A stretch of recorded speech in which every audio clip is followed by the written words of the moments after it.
What's it like to live with a Dodge Demon for a year? I don't know, I barely drove the thing. But you know who does know? Kelley Blue Book's executive publisher / Demon owner, Karl Brauer. So, Karl, how'd your unholy year with the Demon turn out? What's fabulous is that this car was supposed to be the fastest street-legal drag car ever made. And essentially, it's proven that it was. I've had it to the track 4 times. I've put over 60 or 70 runs down the track, best being a 10.23 ET at 135 miles per hour.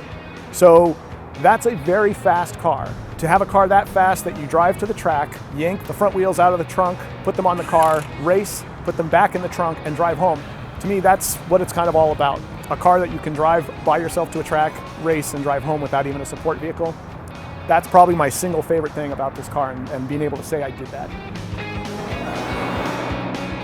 The tires have held up really well, a pretty long dedication to going to the track with this several times, burnouts every one of the times I went down those 60 runs, and the tires with 0 tread rating are still totally functional and actually are hard to tell they've got any wear on them yet. So I think you could get hundreds of runs from these tires as an owner if you just keep going back to the track. It's going to take a while to actually make them go away through the burnout process. I've been in a lot of cars at a lot of different price points. This is some of the best interior leather I've ever seen. Not on a Dodge, not on an American car, on any car I've ever been in. The suppleness, the smell, the look, it's fabulous leather. I'm kind of surprised they put that much effort into a car like this, but they did. I just had the oil change for the second time. You're supposed to do it every 6 months. The total maintenance cost for 1 year and about 4,000 miles on this car was about $230. Nothing went wrong with the car. It had 2 recalls. They were both related to the ECM. One was addressed yesterday, the other was addressed a few months ago. Neither had anything to do with how the car drove. It was just something related to the cruise control to make sure it worked properly. So the car's been easy to drive, easy to race, easy to live with. Nothing but upside and fun is what I would say is a Dodge Demon.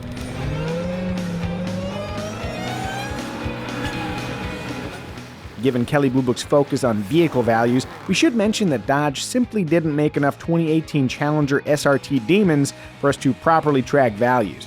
That said, eBay and Barrett-Jackson transaction prices regularly meet or exceed the original purchase prices for these cars. So, good news for Karl. If he ever decides to offload this sweet Demon, he should recoup his $92,947 investment. Though, if you know Karl, it's clear he loves owning and driving his car. It's not just an investment. And you know the other thing that's fascinating about this car? I've had it at Cars and Coffee multiple times, and I was the only one there. And I'm not sure if I've seen another one in the wild driving around. They went into a shrink wrap in a garage somewhere, but this one didn't, and I'm really glad, and I'm one of the few that I see out there when I'm driving.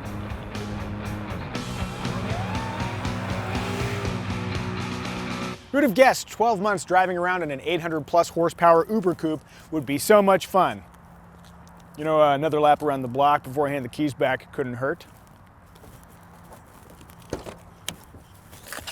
Okay. All right, Micah, do not crash this thing.